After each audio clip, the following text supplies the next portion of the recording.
खुलुमबाय लोगोफोर जोंनि गुबुन मोनसे भिडिअआव नोंथांमोन गासिबो बरायबाय लोगोफोर आं दुगैनानै माने खर'बो लोबनो हादोंमोन आरो बिदि खाथुमना लादों एकदम खर'खौ खानायखौ हगारनो हाया लोगोफोर गरमना माने खानाया गिसिबाबो आरो बिदि खाथुमना लानांगौ जायो आरो गरमखायनो बिदि आरो लोगोफोर ओमफ्राय मा होनो माने आंनि लोगोनि आरो आं नोंथांमोनखौ खोन्थादोंमोन ना माने आंनि लोगोनि आरो बेहायनो बे नेपालि लोगो मोनदोंना मेघालयनि इसोर हारियानायाव हाबा जादों ओमफ्राय बे लोगोफोर माने मेस'आव माबा बेडशिट अर्डार होदोंमोन आरो बेडशिट अर्डार होनाया आंनावसो मोनफैदों आरो लोगोफोर बिसोर गामियाव थांदों हारियानायाव फैयाखैनो आरो 1 माससो जाबाय आंनावसो दङ लोगोफोर दा आं सानदों आरो नोंथांमोनजों शेयार खालामनोसै होननानै आरो मानो होनबा लोगोफोर आं माने क्वालिटिया माबायदि बेखौ मिथिया आरो नोंथांमोना जुदि मेस'निफ्राय बिदि बेडशिट माबा लादोंबा आरो कमेन्टआव खोन्थाबानो जाबाय लोगोफोर क्वालिटिया माबायदि अब्ला माने आंबो लागोन आरो मानो होनबा मेस'नियाव एसे खमावनो मोनो आरो बे लोगोआ लादोंना आंथ' नुनायाव मोजांखौनो नुदों क्वालिटि माने सा नुनायाव मोजांखौनो मोनदों आरो लोगोफोर बाट वास खालामनायनि उनाव माबायदि जायो नोंथांमोना जुदि बायफेरदोंबा मेस'निफ्राय बेडशिट लोगोफोर अननानै कमेन्टआव खोन्थाबानो जाबाय आरो ओमफ्राय लोगोफोर नोंथांमोना एकदम पुरा स्रि स्राय एकदम पुरा मा होनो सोरां नुदों आरो एकदम ओरै सब उनथिं नायलाय सब पर्दाफोरखौ आं एकदम बार हाबनो सब बिदि माबा खालामनो हादों आरो नङाबा आरो बिदि खोबनाय थाबा बोरैबा आं मोजां मोना लोगोफोर आं एकदम पुरा सोरां नांगौ आरो जेखि जाया आं आवगायाव न'आव थाबाबो बिदि बेहाय थाबाबो जेराव थाबाबो आं बिदि आरो माने एसि सलायबासो दरजाखौ बन्द खालामनाय जायोना दाथ' एसि सलायाखै नालाय दा ओंखायनो पुरा सब खुलिना होदों आरो खिरखि दरजा जेसेबां दङ सब खुलिना होदों लोगोफोर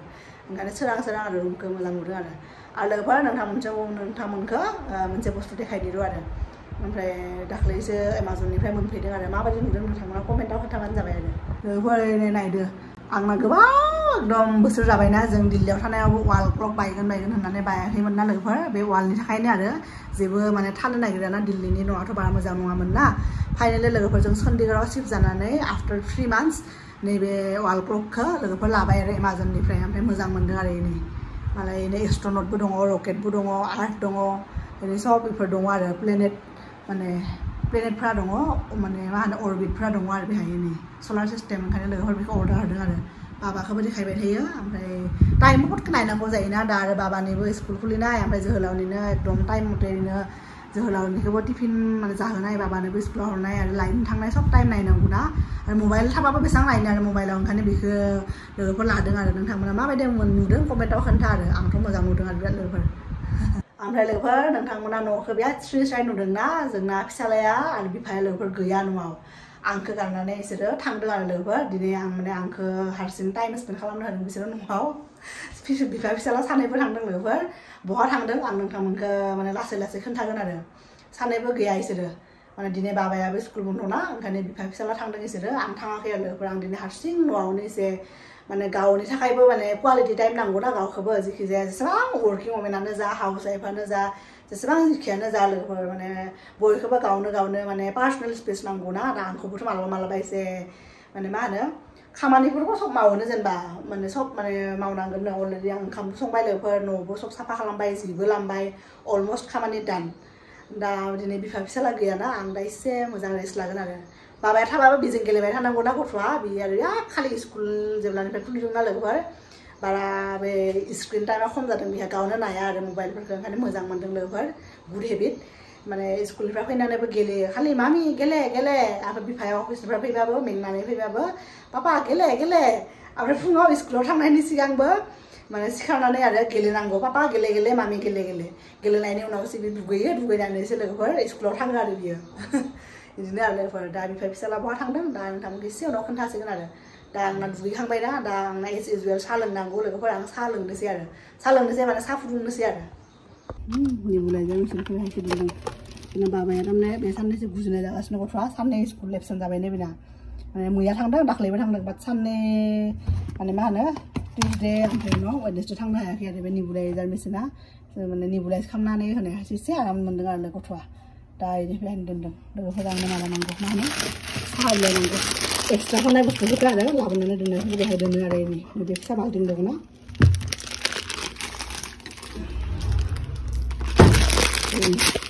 अग्नि इलायची चाय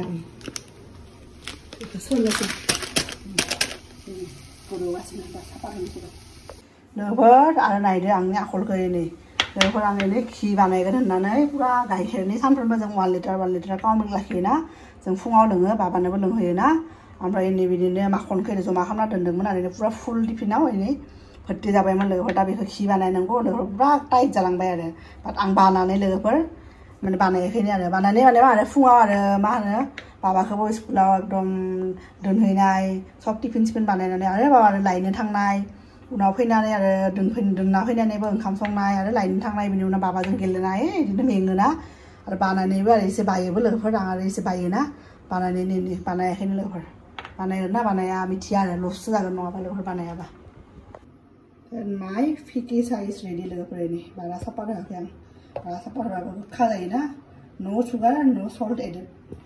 फिकी साइ आरो आंना बिनि फेभरेट लोगोफोर माने बिफा फिसालाया थांदों नालाय बाहेराव आं दासो भिडिअ कल खालामबाय लोगोफोर फिसालाया पुरा इन्जय खालामगासिनो लोगोफोर बिफाजों पुरा इन्जय खालामगासिनो आरो फिसालाया भिडिअ कल हरबाय थांनायनिफ्रायनो खनथाम भिडिअ कल हरबाय लोगोफोर गोसोखागोन ना स्कुलाव थांनाया बेलेग आरो स्कुलाव थांनाया जेनेबा माने गावनि टिचारफोरजों पुरा मा होनो फरायो बा एक्टिभिटिफोरखौ खालामो बिदि आरो ओमफ्राय लोगोफोर दा आरो बाहेरायाव थांनाय ना ओंखायनो एसेबाबो गोसोखागोन ना आरो उन्दै गथ' बिदि आरो दा लोगोफोर ओमफ्राय मा होनो बहा थांदों खोन्थानोसै आरो लोगोफोर जोंना बिफा फिसालाया अफिसाव थांदों बिफानि अफिसाव फिसालाखौबो बिफाया अफिसाव लाना थांदों आरो जोंना बाबाया दिनै स्कुल गैयाना दिनै ओमफ्राय उनाव मा होनो बिफाया होनबाय बाबा आं अफिसाव थांगोन नामा बिदि होनबाय थांगोन बिदि होनबाय आरो बिदिनो जोंनि जोहोलावनि कलिगफोराबो खोमा बाबाखौ बिदि नायनो लुगैयोना आरो एसे गथ' मानसि आरो अननो ओंखारो ओमफ्राय लिङो खोमा ओंखायनो दाख्लैनो होनबाय थादोंमोन आं मालाबा बाबाखौ अफिसाव लांगोन र' दि माने बारा क्लाइन्टफोरजों मिटिं थायाबा बिदि होननानै आरो दिनै क्लाइन्टफोरजों मिटिं गैयादां ओंखायनो आरो लांबाय आरो बियो बाबायाबो थांगोन होनबाय आरो न'आवबो बर मोनोना सानफ्रोमबो बियो स्कुलाव थांबाथ' इन्जय खालामोनो बाट बिफाया जोंबो बे साननैसो आरो जोहोलावाबो पुरा अफिसाव बिजिना बारा टाइम स्पेन्ड खालामनो मोनाखै फिसालाजों ओंखायनो बेबायदियैनो टाइम स्पेन्ड खालामनो हागोन होननानै गावबो लोगो लाबायदां ओंखायनो आंबो दे थांदो बिदि होनबाय आरो बाबायाबो थांबाय आरो लोगोफोर ओमफ्राय दिनै बे जोहोलाव मोननिनो आरो बिसोरनि अफिसनि कलिग सासेनि बार्थडे मोननो आरो माने दा केक काट खालामगासिनो लोगोफोर आं भिडिअ कल खालामनायाव जि मोजां मोनो बाबाया बिदि होनदों आरो हेपि बार्थडे होनगासिनो गथ' मानसि ना केक काट खालामबा आरो मोजां मोनगोन अभियासलि बिसोरो जायनिनो बार्थडे जा गावनिनो जा बा बेलेगनिनो जा बाबाया पुरा माने लोगो जादों आरो पुरा आंखोल ओमफ्राय थांनानैनो जि पेकेटनि बुस्थुथ' जों जाहोआखैमोननो बेनो जि कुरकुरे आरो बिसोरोथ' गथ' मानसि थांदों नालाय बयबो एक पेकेट लाबोनो हादों एकदम 3 पेकेट 4 पेकेट एकदम जादोंनो आरो दहाय ओमफ्राय उनाव दा केकबो मोनजागोन ओमफ्राय हेपि बार्थडे बिदि आखाइ खबगासिनो आरो बियो लोगोफोर जोंना फिसालाया फैबायहाय उन्दुलांबाय जोंना फिसालाया उन्दुलांबाय बाबा सुनो बाबा फैबाय ना केक मोनजानो आयो सोना लोगोफोर नायदो उन्दुलांनाय मानसिया बिसिना दोननाय लोगो सिगांबाय लोगोफोर 8:30 थांदों बिसोरो 8:30निफ्राय 12टासिम थाबाय आरो बाबाया ओमफ्राय केकबो मोनजाबाय नालाय कुरकुरेबो मोनजाबाय केक मोनजानायनि उनाव बिफाखौ होनदों आरो पापा न'आव थु जालायलायनो थायानो आरो उन्दुनोबो ओंखारदोंना बिहा बिसोरा जिखि जाया आरो जथा मुजा गाननानै गरमाव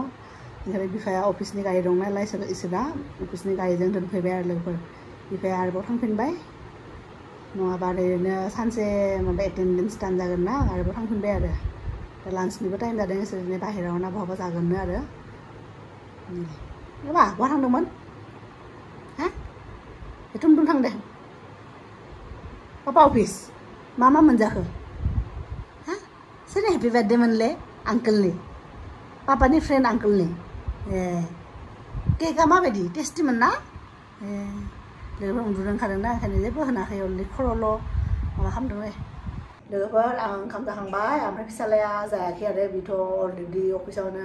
केक जाना फैदोंना आं बुंदोंना जोहोलावनि कलिगनि दिनै बार्थडेमोन होननानै बेहाय बिसोर केक काट खालामदों आरो बाबायाबो मालाय जे जाहोदोंनो गावनो काट खालामनानै आरो ओमफ्राय बेबो जादों ओमफ्राय उनाव दा लोगोफोर बे ओंखाम जायाखै ओमफ्राय आं एसे पायस गोबाव जाहोबाय गोबाव दिन जाबाय आरो बाबाखौ पायस जाहोआखै लोगोफोर गाइखेरबो बुरजानो दङ ओमफ्राय उनाव एसे जोसा माइरं एसे सोमना दोनदों आरो मुथासे पायस बानायनो हागोन बेखौ बेलासियाव दाथ' जाखायो बे लोगोफोर दा फुथुनो ट्राइ खालामनोसै र' उन्दुना दहायथ' फैनायाव उन्दुदोंमोन बियो जास्ट उन्दुलांदोंमोन आरो गारियाव फैनाय लोगो लोगो बिसिनायाव दोननाय लोगो लोगो सिरि मोनबाय दा लोगोफोर बहा दङ बियो देखायनोसै र' ये देखो लोगोफोर मेरा बेटा क्या कर रहे हो बाबा लोगोफोर बोराबदों ओमफ्राय बियो माने बिफाखौ गोसोखांदोंनो माने बिफाजों थांबाय नालाय फुङावनो ओमफ्राय बिफाखौबो जमानो थागोन सानदोंमोन रुमाव बियो न'आव थागोन सानदोंमोन आरो ओमफ्राय उनाव बिफाया जे अफिसाव थांफिनबायना बेखौ मिथियाखै आरो बियो ओमफ्राय उनाव पापा पापा इदि होननानै जि मेगन मोदै ओंखारलायनानै जि गाबदों ओमफ्राय भिडिअ कल खालामना होबाय आरो लोगोफोर मोनसे जाथाय जादों आरो मैया जोंना बाबाया स्कुलाव बिसोरा लोगोफोर फिसालाया उन्दुलांबाय आरो बाबाया गथ'आ मेंबायबोना बियो एकदम फैनानै आरो माने मा होनो गथ' उन्दुवाखै माने बिसिनायाव दोननाय लोगो लोगो सिरि मोनबायना दा उन्दुलांबाय आरो मोजाङैनो ओमफ्राय लोगोफोर दहाय माबा मोनसे बुंनो नागिरदोंमोन आरो ओमफ्राय उनाव बाबाया बुंनो होआसै लोगोफोर बिनिनो इन्सिडेन्ट लोगोफोर मैया जोंना बाबाया मोनसे इन्सिडेन्ट जादों आरो स्कुलाव गथ'आ बिसोरा एकदम सासे बेलेग गथ'आ आरो स्कुलाव गावसोरनि क्लासनिनो बेलेग गथ'आ इखौ जि गाज्रि अरना होदों लोगोफोर बे आखायाव आरो बे आखायाव बिदियाव आरो बेहाय बिदियाव अरना होदों लोगोफोर जि गाज्रि अरना होदों जेसेबां हाथाइ दङना एकदम बिदि अरना होदोंना पुरा सिन बेहाय बिदि जालांदों आरो लोगोफोर एकदम थै ओंखाराखै बाट माने माबाया गोरलैना बिबो उन्दै मानसि 3 इयार्सनिसो नालाय ओमफ्राय उनाव सब माने जेनेबा मोदोमफ्रा गोरलै जाना थायोना ओमफ्राय उनाव मा होनो माबायानो मा होनो बिगुरानो ओंखारलांनाय बायदि जादों आरो एसे लोगोफोर ओमफ्राय आंथ' मिथियाखैमोन ना ओमफ्राय स्कुलाव माने जेब्ला बे इन्सिडेन्टआ जादोंनो ओमफ्राय टिचारफ्रा माने बरफ आइस लगायना होदोंनो लोगो लोगो आइस सुनानै आरो मोजाङै मानो होनबा अरनाय ना जि माबा बेराम थायो सोर गथ' बिजानुफ्रा हाबलांनो हागौना ओंखायनो बिसोरो सुनानै आइस लगायना होदोंनो आरो ओमफ्राय अइनमेन्ट लगायना होदोंनो आरो ओमफ्राय आं जेब्ला लायनो थांदों ना लोगोफोर बेखौ 12टायाव माने 12टायाव लायनो थांदों ओमफ्राय आं लायनो थांनायाव जेनेबा 12टायाव बिसोरा बाबामोन एक्टिभिटि जागासिनोमोन आरो साथा लानानै आमब्रेला लानानै माबा एक्टिभिटि खालामोना बिसोरना माने उइकाव सानसे एक्टिभिटि पुरा फुल डे जायो लोगोफोर बाखि मा होनो बाखि 4 डेज माने फोरोङो जेसेबां बिसोरखौ फोरोंनांगौ माने एलफाबेटानो जा बा एनिमेल्स माबा माबि बा जि फोरोंनांगौ आरो बिसोरनि जि माने नाम्बार्स कालार बेफोरखौ जि फोरोंनांगौ 4 डेजआव फोरोङो ओमफ्राय बाखि सानसे दोनो आरो एक्टिभिटिनि थाखाय बे फुल डे बिसोरखौ पुरा एक्टिभिटि खालामहैयो आरो लोगोफोर माबा माबि बानायनाय क्राफ्ट बानायनाय DIY बायदि आरो टिचारफ्रा गावसोरनो बानायो स्कुलाव बानायनानै इसोरजों पुरा फान एक्टिभिटि बायदि आरो सोलोंनाय जायोना इजोंनो इडुकेसनेल आरो माने ओमफ्राय उनाव लोगोफोर जि टाइमाव लायनो थांदोंना बे टाइमाव माने इसोरना एक्टिभिटिया जोबाखैमोन ओंखायनो आं माने आंखौ सिङाव लिंबाय आरो आ जाइए बहुत गर्मी है बाहर इदि होननानै आंबो माने स्कुल कम्पाउन्डनि सिङाव थांबाय आरो लोगोफोर बाट स्कुलनि एकदम रुम सिङाव हाबाखै आरो क्लासरुमाव बाट बाहेरायाव दरजानि गेटनि सिङाव हाबनानै दङ आरो ओमफ्राय उनाव गथ'आथ' फैनानैथ' एकदम आंखौ नुनानै फैनानै खारै फैनानैथ' खोन्थादों आरो मामि इदि होननानै गावनि माने माबायाव आरो लेंगुवेजाव माबाया गाव जिबायदि बुङो गथ' मानसि नालाय ओमफ्राय उनाव एक्सप्रेस खालामदों आरो बे जि हायो ओमफ्राय इदि जादों इदि होननानै गाबबाय आरो ओमफ्राय उनावथ' आंथ' मिथिया मा जादों ओमफ्राय टिचारा फैनानै खोन्थाबाय इदि आज ऐसा हुआ है मैम एक बच्चे ने इन लोगों का क्लास गया था एक बच्चे ने मतलब अचानक से आके इसको काटा इदि होननानै ओमफ्राय उनाव इदिनो आरो ओमफ्राय उनाव आं बुरखायबाय ओमफ्राय बुरखायनानै लाबोबाय मोजां जाबाय आरो ओमफ्राय उनाव टिचारफ्राबो बोरैबा मोनबायना आरो जिखिजाया गथ' मानसिना बिबो ओमफ्राय उनाव प्रिन्सिपाल मेमाबो फन खालामदों स्कुलनि ओमफ्राय उनाव बे जोंनि बाबामोननि प्रि नार्सारिनि जि क्लास टिचार थायोना सब क्लासनिनो प्रि नार्सारिनि सासे ओमफ्राय नार्सारिनि सासे क्लास टिचार बेलेग थायोना ओमफ्राय उनाव बे क्लास टिचार माने अनुराधा मेमा फन हरनानै माने ma'am we are extremely sorry अचानक से हो गया हम लोग तो सोच नहीं रहे थे कि ऐसा होगा इदि होननानै आरो कारण जाय गथ'आ अरदोंना लोगोफोर बे गथ'आ माने पुरा इनएक्टिभना आरो बिसोरनि क्लासाव माने जेबो खालामानो आरो एक्टिभिटिफोरखौ गथ'आ एक्टिभिटिबो खालामा ओमफ्राय जेबो फरायाबोनो ओमफ्राय आरो थोबसेबो रावबो रायलायानो आरो गथ'आ ओमफ्राय माने बेनि पेरेन्टसफ्राबो फैनानैबो टिचारफोरखौ बुंदोंना आरो बे जेबो रायलायाबो मा जागोन बिदि होननानै आरो ओमफ्राय डक्टरफ्राबो जेनेबा टिचारफ्राबो साजेस्ट खालामदों जेनेबा डक्टरनाव चेकआप खालाम बिदि होननानै आरो माने बे टिचारफ्राबो पुरा शक जादोंनो जे बे जाय गथ'आ पुरा इनएक्टिभ रायलाया अचानक फैनानै माबाखौ अरना होदोंनो आरो गथ'आ